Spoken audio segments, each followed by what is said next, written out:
दोस्तों आज हम बात करने जा रहे हैं विनोबा भावे यूनिवर्सिटी से आप अगर पढ़ाई कर रहे हैं तो रिज़ल्ट कैसे चेक करना है ये सीखेंगे आज। ठीक है, तो चलिए आज अगर आप चैनल पर नए हैं तो लाइक व सब्सक्राइब ज़रूर कर दें। ठीक है, और साथ ही साथ बेल आइकन को भी दबा दें। तो चलिए रिज़ल्ट कैसे चेक करेंगे, चाहे कोई भी विषय हो और कोई भी सेमेस्टर का हो। तो सबसे पहले हम गूगल पर जाएंगे, गूगल ओपन करेंगे, उसके बाद वहाँ पर क्या लिखेंगे VVU। ठीक है, विनोबा भावे यूनिवर्सिटी। उसके बाद सर्च मारना है। सर्च करने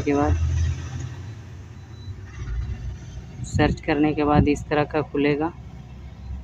अब इसमें देखिए विनोबा भावे यूनिवर्सिटी लिखा है, उस पर क्लिक करना है। ठीक है, उस पर क्लिक करने के बाद आप यहाँ पर जाने के बाद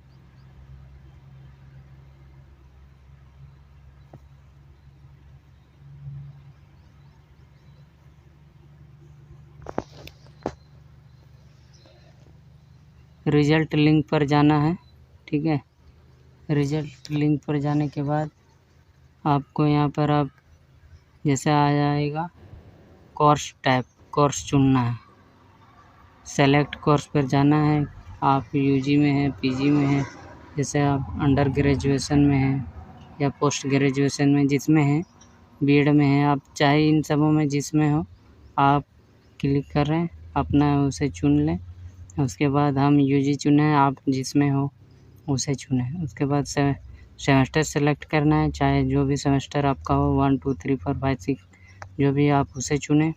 उसके बाद स्ट्रीम यानी कि कौन सा सब्जेक्ट लेके ऑनर्स कर रहे हो, जैसे साइंस में हो या आर्ट्स में हो या कॉमर्स में हो, ये सब जो भी है आप अपना चुन लीजिए। जैसे मैं आर्ट्स रखा हूँ, आर्ट्स चुन लिया। आपका जो भी विषय है वो आप चुन लीजिए। उसके बाद यहाँ नीचे रोल नंबर और रजिस्ट्रेशन नंबर जहाँ पर लिखा हुआ है आप वहाँ पर अपना रोल नंबर डालिए या तो फिर रजिस्ट्रेशन नंबर डालिए। दोनों में एक ही डालना है, रोल नंबर या तो फिर रजिस्ट्रेशन नंबर। उसके बाद डालने के बाद आपको सर्च पर क्लिक करना है। क्लिक करने के बाद गेट रिज़ल्ट जो है उसमें दबाना है। उसके बाद आपका रिज़ल्ट सामने खुलकर आ जाएगा। ठीक है, मेरा इसलिए नहीं हुआ क्योंकि मैंने आपको बताने के लिए गलत रोल नंबर डाला था। ठीक है, आप सही डालिए, आपका बताएगा। आज के लिए इतना ही।